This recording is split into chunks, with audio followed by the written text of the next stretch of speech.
La tolérance au stress et l'optimisme. Je vous propose aujourd'hui d'explorer ces deux sujets qui donnent suite aux deux précédentes vidéos sur le stress et l'adaptabilité. Il est important aujourd'hui de se poser la question, quelle est ma tolérance au stress? Comment est-ce que je peux, aujourd'hui, dans la société dans laquelle nous sommes, dans le travail que je fais au quotidien, apprendre à mieux gérer le stress, à mieux tolérer le stress? Quelle est l'importance de se poser cette question? Quelle est l'importance d'avoir ce cheminement intérieur? Sans doute y a-t-il des choses positives à tirer de cet exercice à faire sur nous-mêmes pour apprendre à mieux gérer le stress, qui est une des grandes maladies de notre société, comme vous le savez sans doute. On va aller explorer ensemble une solution qui peut permettre de mieux tolérer le stress. On va aller regarder qu'est-ce que c'est que la tolérance au stress et comment la mettre en place et l'entretenir, la développer. Il y a réellement des liens à faire entre tous ces sujets et c'est ce que nous allons regarder ensemble dans cette vidéo.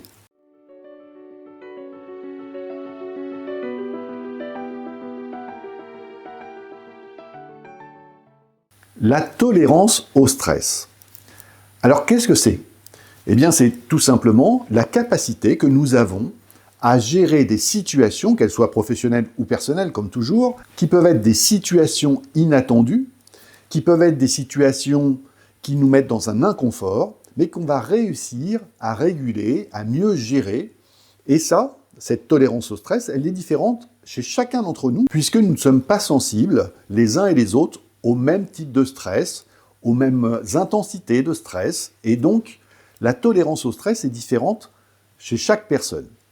L'important, c'est de se poser la question en quoi la tolérance au stress est quelque chose qui peut m'aider et qui peut être bénéfique pour moi au quotidien. Si on regarde toutes les études qui sont menées sur ces sujets, eh bien on se rend compte que dans l'intelligence émotionnelle, on apprend en effet à voir quel est notre niveau de tolérance au stress, notre niveau de stress aussi d'ailleurs.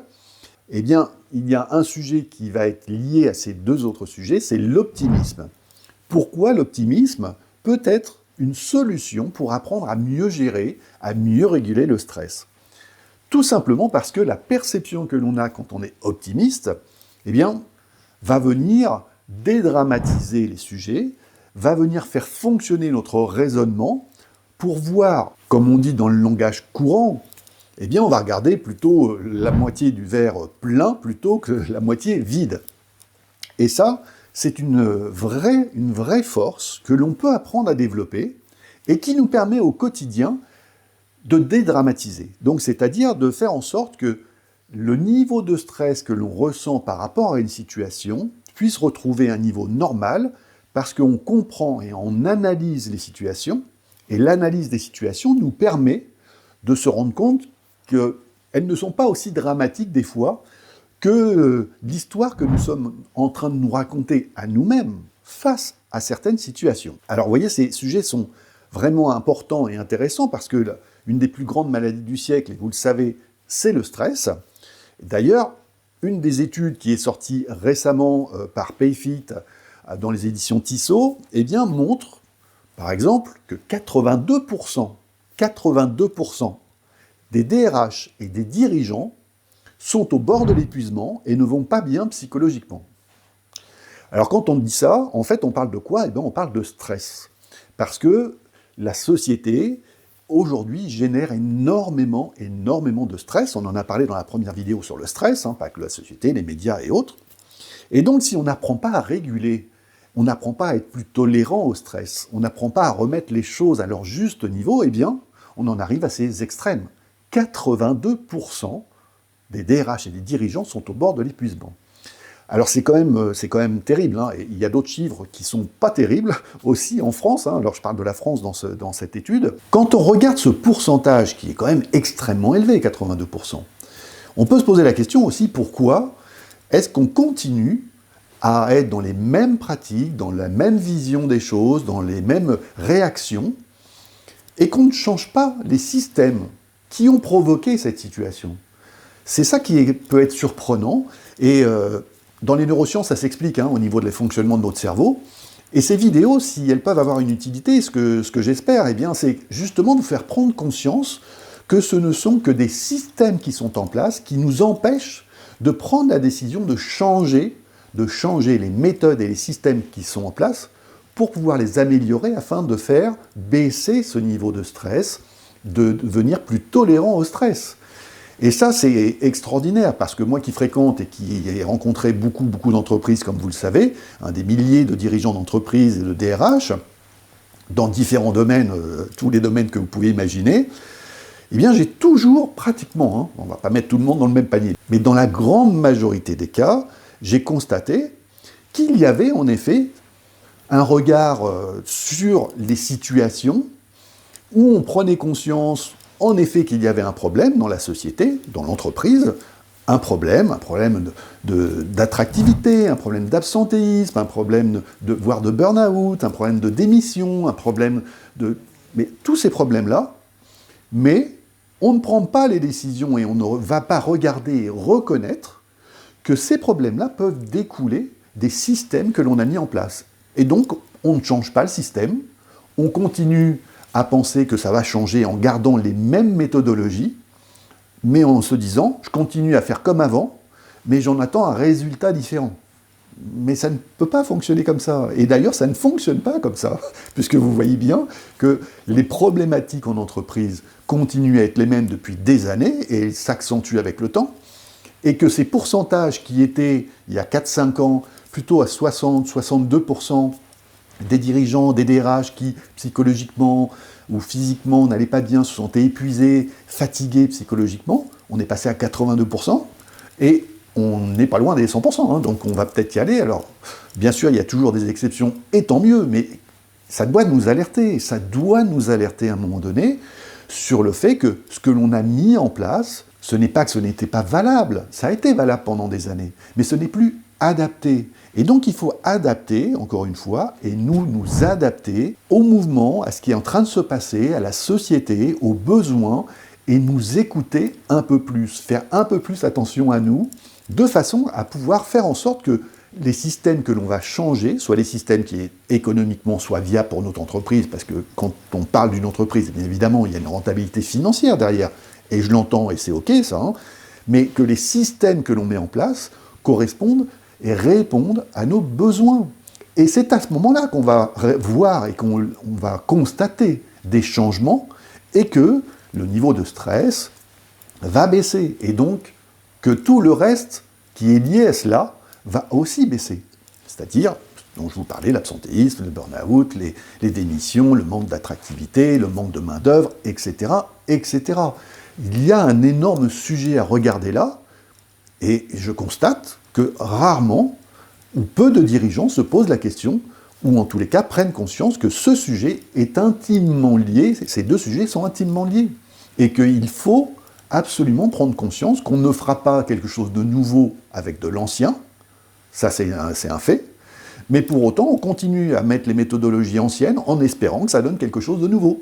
Eh bien ça ne fonctionne pas. Et ça, je n'invente rien, je pense que vous constatez vous-même en tant que dirigeant au quotidien. Et la question à se poser, c'est se dire, mais comment est-ce qu'on en est arrivé là? Parce que, évidemment, on a une vraie réflexion à se dire, mais pourquoi est-ce que ces chiffres sont aussi importants en France? Et qu'est-ce qu'on doit faire pour faire baisser ce pourcentage de personnes qui sont au bord de l'épuisement psychologique, physique? J'aimerais vous dire que la réponse est simple, mais elle est simple à partir du moment où on prend conscience de certains sujets, et la prise de conscience que l'on doit avoir, eh bien, ne peut se faire que si on accepte de regarder ce sujet en face, c'est-à-dire de regarder réellement son état intérieur. Alors, bien entendu, on est dans une société où l'habitude, c'est plutôt de faire bonne figure, de faire en sorte que tout va bien et qu'on gère tout parfaitement, et qu'en tant que dirigeant ou de RH, eh bien, tout est ok et tout est au top. C'est vrai que quand on regarde soi-même à l'intérieur de soi, eh bien là, on se rend compte quand même qu'il y a des dissonances entre ce que l'on montre et la réalité. Et c'est là où on doit accepter de regarder les choses en face et de se faire accompagner pour pouvoir mettre en évidence les sujets qui sont stressants pour nous, regarder ce stress, d'où il vient, comment il se déclenche, quelle est son intensité, quels sont les sujets qui vraiment nous mettent dans un état de stress. Et quand ils se cumulent, eh bien, l'aspect professionnel déborde sur le personnel sur le professionnel, et on a de plus en plus de mal à gérer cela, et à un moment donné, eh bien, le vase est plein, comme on dit, hein, et puis à un moment donné, ça peut déborder et nous emmener dans des états d'épuisement psychologique et physique, voire de burn-out. Et c'est dramatique parce qu'on met des mois à se remettre de ce genre d'état. Donc, est-ce qu'il n'est pas temps de se dire, je ne suis pas une machine, je ne suis pas parfait, il n'y a pas de jugement. Écoutez bien, hein, il n'y a pas de jugement dans cela. Ni vous par rapport à vous-même, et ni des autres par rapport à vous. C'est-à-dire que on fait ce que l'on peut avec les moyens que l'on a. Et étant donné qu'on n'a pas été habitué dans notre société à regarder les émotions et que l'intelligence émotionnelle n'est pas au cœur des sujets et des préoccupations quotidiennes, eh bien oui, on en arrive à des extrêmes et à des pourcentages aussi élevés dans certains corps de métier. Et donc, on peut faire quelque chose. Vous pouvez faire quelque chose pour vous. Simplement, il faut l'accepter. Et il faut accepter de faire la démarche ensuite, de se faire accompagner pour pouvoir trouver le chemin. Parce que quand on est dans cet état-là, quand on est dans cet état de stress, d'épuisement, à cause des responsabilités, des difficultés que l'on rencontre au quotidien dans ses fonctions, eh bien on n'a pas une vision, on n'a plus une vision claire des chemins ou des solutions qui peuvent nous permettre de sortir de cet état de stress et de difficultés intérieures. Donc moi, je vous invite vraiment à vous poser cette question. Et à partir du moment où vous allez avoir cette prise de conscience, eh bien, passez à l'action. C'est-à-dire, réellement, faites-vous accompagner. Je le dis souvent, je pense qu'on a tous besoin d'être accompagnés, tout simplement parce que, eh bien, nous avons des choses à aller cheminer, à faire cheminer en nous, et à travailler pour aller mieux, pour se sentir mieux. Et ensuite, eh bien, être plus en équilibre avec notre milieu professionnel, avec notre vie privée, et donc à avoir des méthodologies, des techniques, des prises de conscience, des repères qui vont nous aider à mieux réguler, à mieux changer cet état de stress pour le faire baisser, pour faire en sorte que les choses redeviennent, eh bien, tolérables. C'est ça, la tolérance au stress. Alors, l'optimisme nous aide énormément, et c'est une des clés qui peut nous aider à aller dans ce cheminement. Mais encore une fois, l'optimisme, c'est une façon de percevoir les situations, de percevoir la vie. Et donc, là aussi, il y a des choses à faire, il y a un cheminement à avoir, il y a certaines façons de réagir, d'observer d'abord ce qui se passe, et ensuite voir quelles sont les meilleures solutions pour nous. Et on peut apprendre aussi à devenir plus optimiste, ça s'apprend. En réalité, dans l'intelligence émotionnelle, on se rend compte qu'énormément de choses s'apprennent.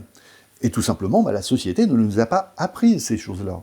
Parce que ce n'est pas la priorité, parce que ça ne fait pas partie des systèmes d'éducation, des systèmes de management, des systèmes de gouvernance, des systèmes de collaboration, de cohabitation les uns avec les autres.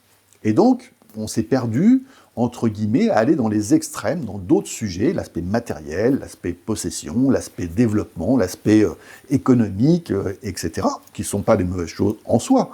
Simplement, il y a un déséquilibre aujourd'hui important parce qu'on n'a pas du tout tenu compte de qui nous sommes en tant qu'être humain, de nos émotions, de ce que ça allait générer de vivre comme ça et de regarder la vie de cette façon-là.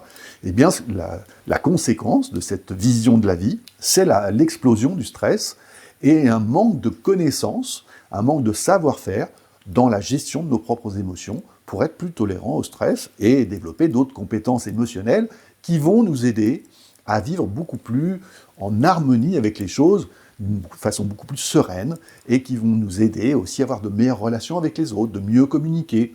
Ça a énormément d'avantages.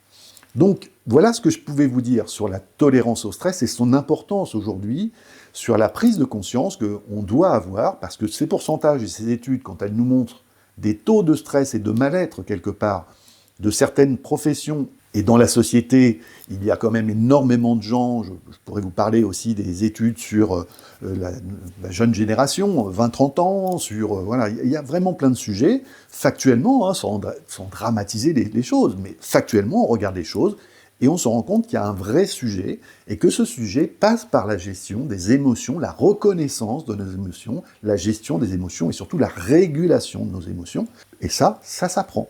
Et pour apprendre, eh bien, comme pour toute chose, eh bien, il faut se faire accompagner, suivre des formations, mais c'est surtout se faire accompagner parce que les émotions sont des choses qui sont surtout individuelles pour qu'ensuite on puisse travailler, en effet, en termes de formation, sur le collectif. Donc, Il y a un vrai sujet individuel à traiter et à regarder, et pour ça, ça passe par une prise de conscience. Voilà, et bien écoutez, je vous invite vraiment à réfléchir. N'hésitez pas à me contacter si vous voulez échanger plus dans le détail de ce sujet, qui est un sujet très vaste, comme tous les sujets des émotions. Donc, n'hésitez pas. D'ici la prochaine vidéo, prenez soin de vous et je vous souhaite le meilleur.